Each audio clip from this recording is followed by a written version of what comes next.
Bonjour à tous, très heureuse de partager avec vous une autre formation. Cette fois-ci, je viens pour vous montrer comment créer une table dans une base de données, bien sûr, en utilisant la requête SQL.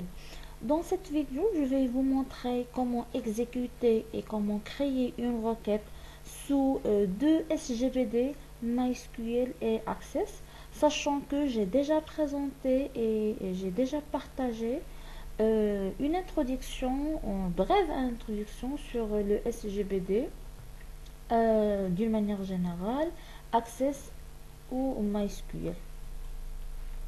Alors, pour créer une base de données, bien sûr, il faut bien savoir le syntaxe. Et je vais vous montrer le syntaxe comme suivant. Alors là, c'est juste une explication d'une requête de création d'une table. Quand vous voyez create table, c'est la création de la table. Il faut mettre après le nom de la table. Bien sûr, une table se constitue de plusieurs colonnes qu'il faut choisir les choisir. Donc là, il faut mettre le premier nom, deuxième nom de colonne. Après le nom de la colonne, il faut mettre le type. Est-ce qu'il s'agit d'un texte, numéro ou quoi que ce soit? Et une contrainte. La contrainte, est-ce que vous voulez que cette valeur soit unique, nulle, not nulle? Bon, il y a plein de contraintes qu'on verra dans la vidéo.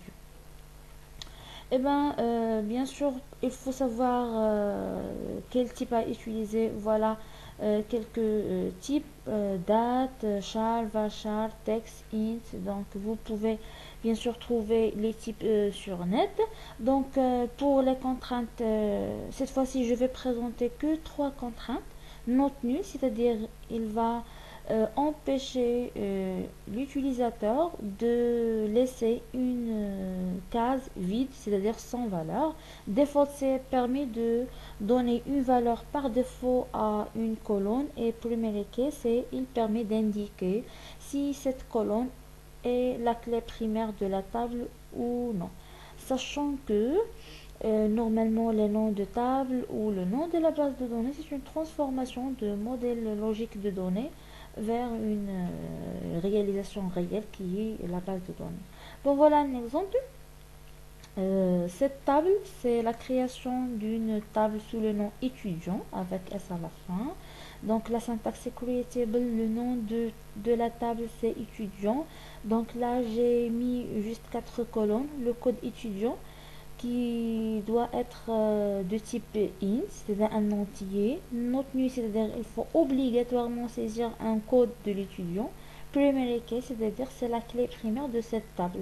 Le nom le nom de l'étudiant c'est un texte, donc char, et le texte ne doit pas dépasser la taille maximale qui est 20 caractères. Il doit aussi être rempli, c'est-à-dire not nul, et deux autres colonnes, prénom étudiant, un texte avec 4 caractères et ville avec un texte aussi avec 100 caractères. Donc je passe directement pour vous montrer comment créer une table sous Access et appliquer la requête que je vous ai expliquée. Donc là, non. Alors là, je vais essayer premièrement par Access et par la suite je vais vous montrer MySQL. Enfin, voilà Access, d'ailleurs j'ai déjà présenté comment créer une base de données. Maintenant je passe directement pour créer une requête. Là je clique sur créer. Donc au lieu de créer une table, la modifier et je vais par la suite vous montrer comment créer une table avec les interfaces. Donc là je vais créer une table mais en utilisant les requêtes. Donc je vais cliquer sur création de requêtes comme vous voyez. Donc là je vais fermer cette fenêtre.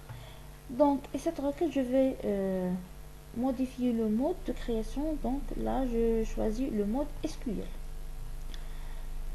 Alors là, je peux saisir n'importe quelle requête, que ce soit sélection, mise à jour, suppression, quoi que ce soit. Et maintenant, je veux créer une base, plutôt créer une table. Donc, je vais supprimer select. et je vais tout simplement appliquer ce que j'ai présenté. Donc là, je clique Create, table. Le nom de la table, c'est par exemple client. J'ai choisi la table client. Alors le client, par exemple, je peux mettre code, code client-CLT. Alors le code client doit être de type int. Alors c'est type de données. Et bien sûr, il faut saisir le code client. Donc là, je fais not nul. Et le code, ça sera la clé primaire. Donc là, je fais primary key.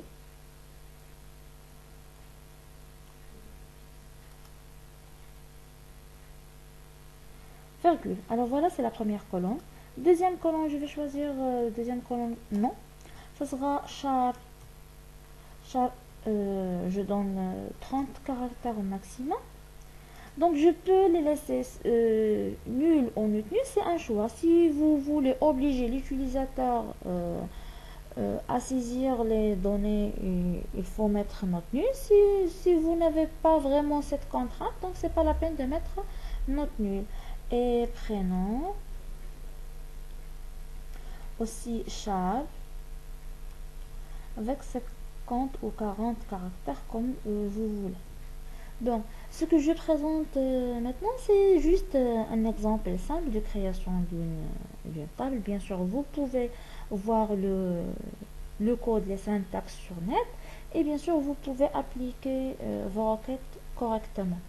Là, après la création de la requête, la saisie, donc il faut vérifier est-ce que tout a été bien écrit. Donc là, je clique sur exécuter. S'il y a normalement des messages d'erreur, ils vont être affichés. Sinon, quand vous voyez, voilà, la table client a été bien créée.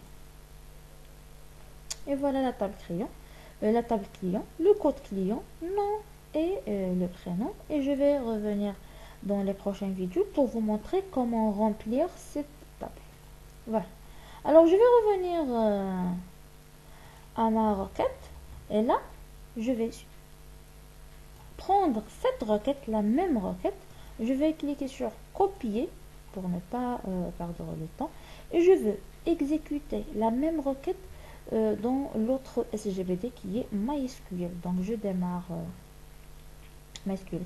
Au lieu de créer la table et saisir le nom de la table, je vais choisir SQL. Donc voilà, je clique sur SQL et là je vais cliquer à droite et je vais faire paste pour coller ma requête que j'ai créée sous Access. Donc, et je veux créer la même table. Donc là, je clique sur Go. Voilà. Facture entre parenthèses 1, c'est-à-dire cette base de données contient une seule table. La table, c'est la table client. Si vous cliquez sur client, voilà la table. Donc c'est un entier. Le code client, c'est un entier. Le nom, c'est Charles. Et le prénom, c'est le prénom aussi Charles avec 4 caractères, nul. Donc ce que j'ai déterminé en utilisant SQL a été bien affiché là. Donc cette vidéo a été juste une brève explication comment créer une table sous Access et MySQL en utilisant le code SQL. Je vais vous montrer par la suite les différentes opérations qu'on peut faire. Si vous avez des questions, n'hésitez pas à les mettre en commentaire et je vais vous répondre. Donc finalement, je vais vous donner un autre rendez-vous dans les prochaines vidéos et à très bientôt.